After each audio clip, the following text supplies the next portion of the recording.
right, Mr. Miller, you're still up. Hill and River Network Planning Update.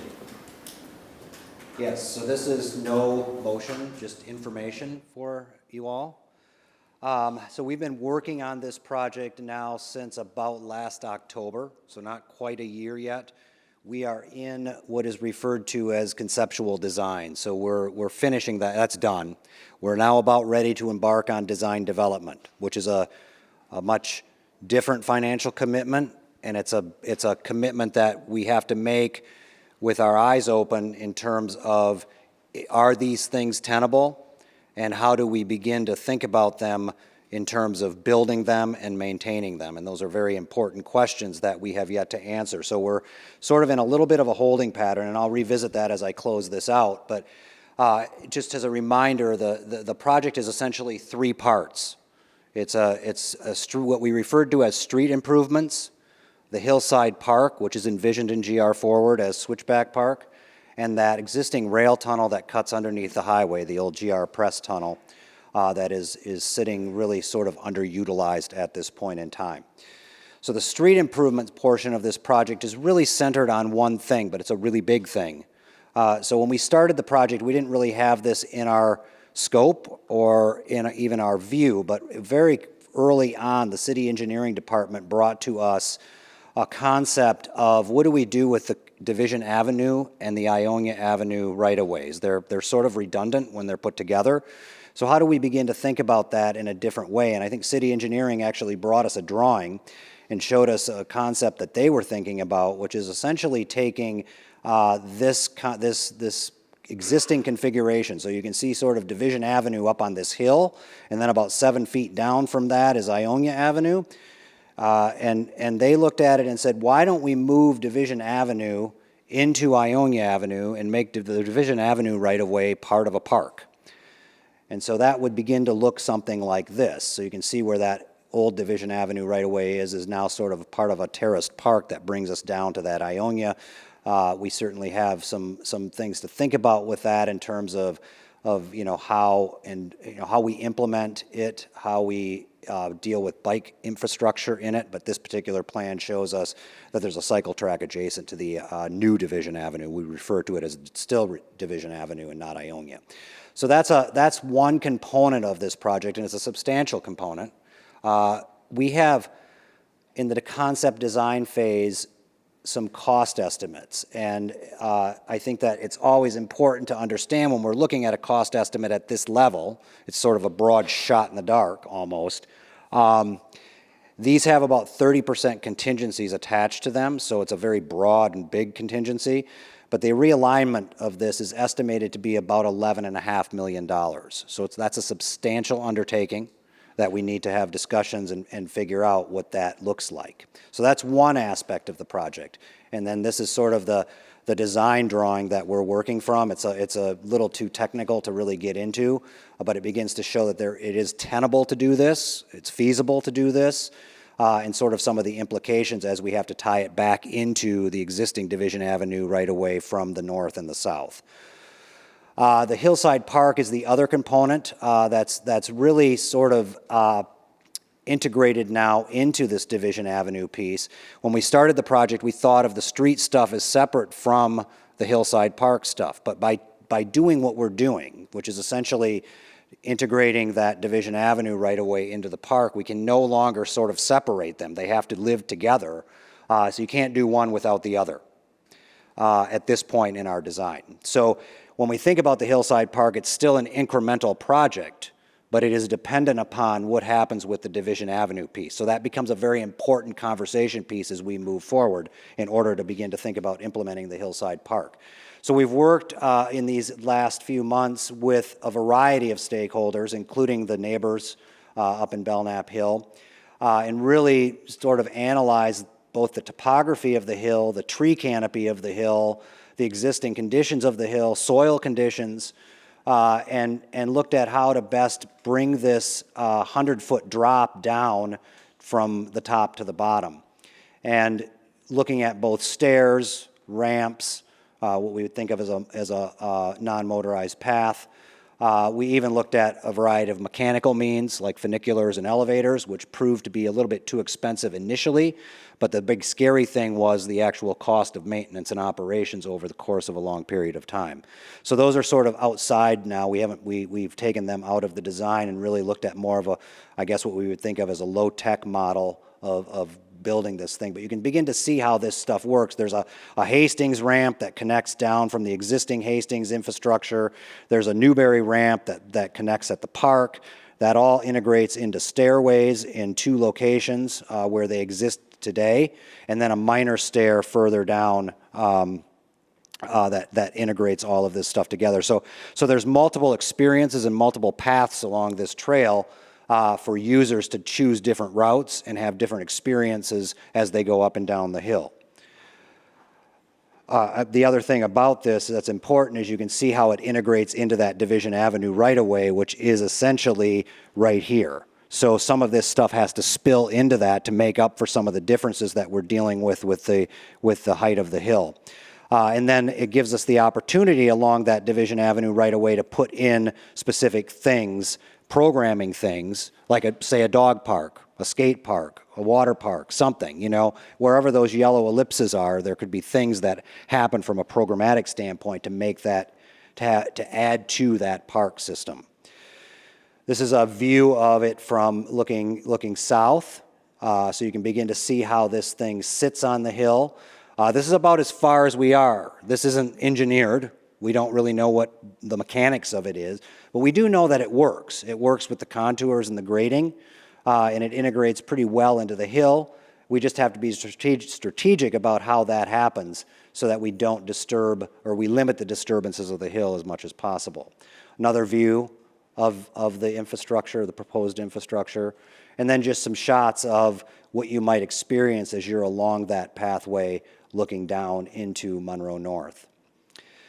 And then I'll bring this up. As I said, that hillside can be done in increments, and I think that that's probably the only way to feasibly do it because of the costs that would be associated with it. They're looking at the stuff that you just saw here, probably in the range of 25 to 30 million to do that work. So it's substantial, and it's something that we again have to figure out. And then finally, the rail tunnel. These are the existing conditions of that. It's actually in really good condition, and it's really big, much bigger than we had thought before we went into it. So it has a lot of opportunities. The concept plan really begins to look at it as both a place and as a way to get people from north and south. So non-motorized connection. There's plazas envisioned at both the north and the south piece. And it's really integrating into the existing structure as much as possible. These are some renderings that have been done as part of this exploration. So this would be the entry into the tunnel from the north side, from Monroe North. And then this is sort of what's going on inside of the tunnel. So the tunnel could become a place. So we built apparatus into it that we can hang things on. We can do art in it. We could do events in it. And those things all sound great, but we still have to figure out some really basic things, including who would do those kind of things, and who would own those kind of things, and who would maintain that kind of stuff. So I think that those are sort of questions that we're wrestling with right now.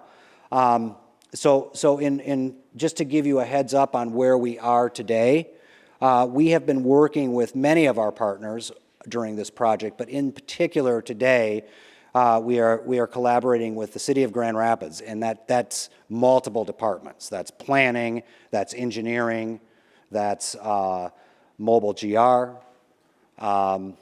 and parks in particular. And so we're working with them. We're working with the Michigan Department of Transportation because the tunnel goes under their infrastructure, because they still own pieces and parts of that hill. So we have to work with them as well. And then Michigan State University in particular, because this tunnel sort of connects their existing stuff to their owned lots on the north side of the highway. So they're essential to this. And I think some of the questions that we need to sort of begin to resolve with these partners is who owns what, you know, and both now, because we still don't know quite some of the ownership, and into the future. And is the hillside a city park? It's not a city park today. Will it become a city park? Will it become something else? So we have to figure out those kind of basic questions.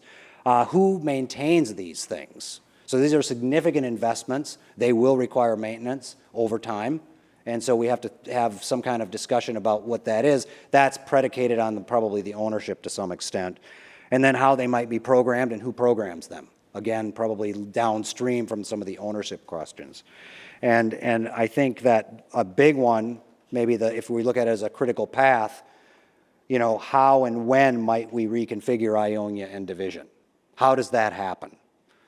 So those are all like really sort of difficult, some high-level questions about where we move forward with some of this stuff, and I think that's where we are today. So I'm happy to take any questions that you might have about this.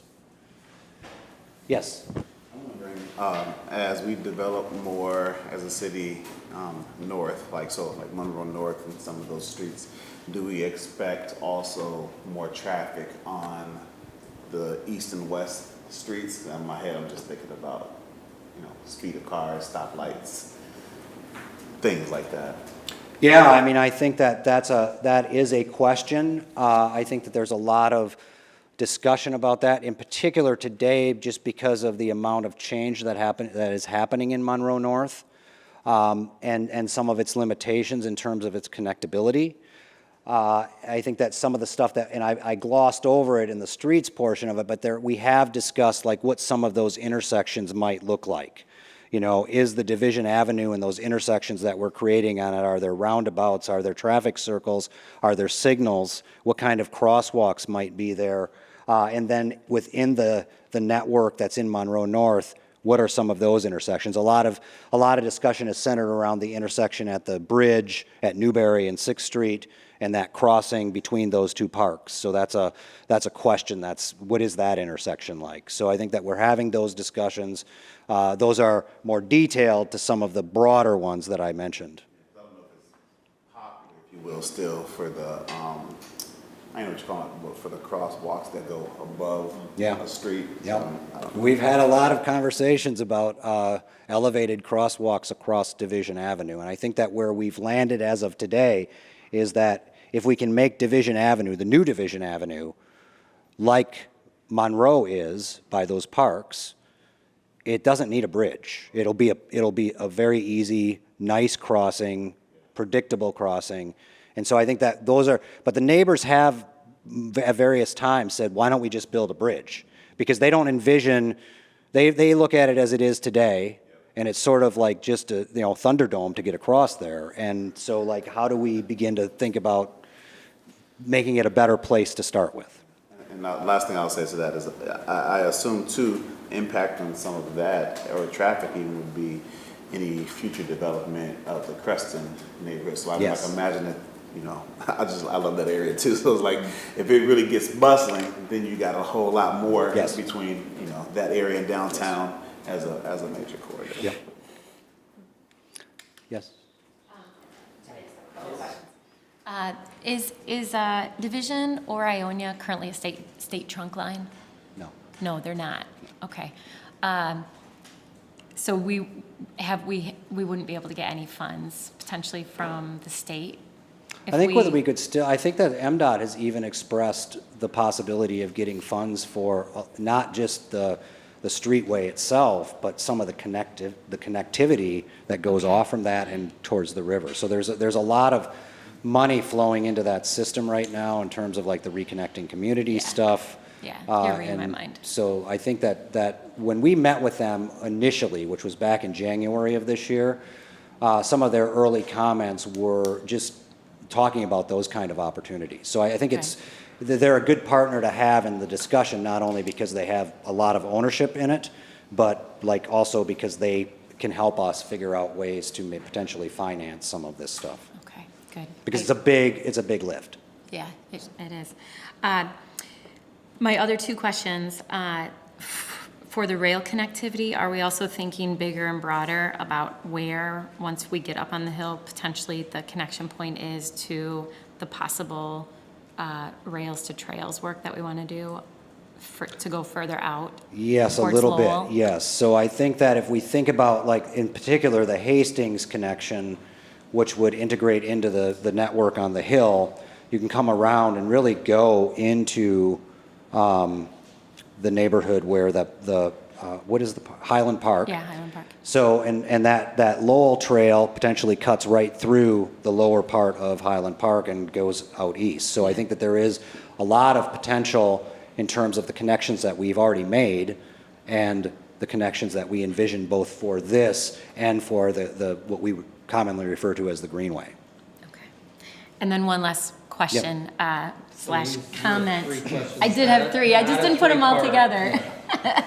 I'm assuming that if we are able to move forward with this, the division Ionia coming together, our intent to go to two-way on Ionia and Ottawa would easily flow with that. I would assume so. I don't think that we've discussed it in terms of like its integration with this project at this point in time. Okay. All right. Thanks. Do you have an ideal vision timeframe for this? Good question. I think if you would have asked me that at the beginning of the year, we would have been very optimistic and said one of these things, our goal for one of these things would be to try to start it, you know, the potentially even by next April, right? We're not there at this point. I mean, we're at the end of concept design. We now have to go into design development. That's probably about a 6 to 7 month process to really refine this thing. And before we can go into that, we really have to have a lot of these other questions nailed down so we have some predictability about that expenditure and moving forward with that design. So we're I mean, optimistically, you could be thinking maybe the following April, 2024 for one of these. I think if I look at it from a simplicity standpoint, the one that's easiest is the tunnel, both financially and I think from an ownership standpoint, although we're still sort of navigating through some of that stuff. But that still has some stuff going on in it, like, you know, who maintains it, who operates it, who ultimately is owning that thing. So I think that's ideally potentially what could happen. And then I think once Division Avenue happens, there's a whole probably cascading effect that we start building incremental things. We build a stair, and then the next year we build part of a ramp that connects that stair to something else. And so you start to build this infrastructure in sort of, I guess, I don't want to say piecemeal, but probably incrementally is a better term. So you can do it in a more financially beneficial way. Can I ask a follow-up? Are we concerned, though, that if we don't have a tightened timeline, that we're going to lose the opportunity to use potential ARPA funds? Yeah. I mean, to me, Yes. I get that this is a huge Yes. project, Yes. but we're going to miss out Yes. on some significant funds if we don't Yeah. move it along more quickly. Yep, I agree. Okay. So that's the thing that looms in the sort of background of Okay. all of this. All right, thanks. So time is of the essence in some ways. Mm-hmm.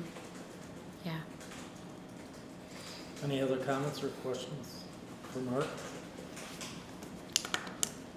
Okay, thanks. Thank you. Thanks, Mark.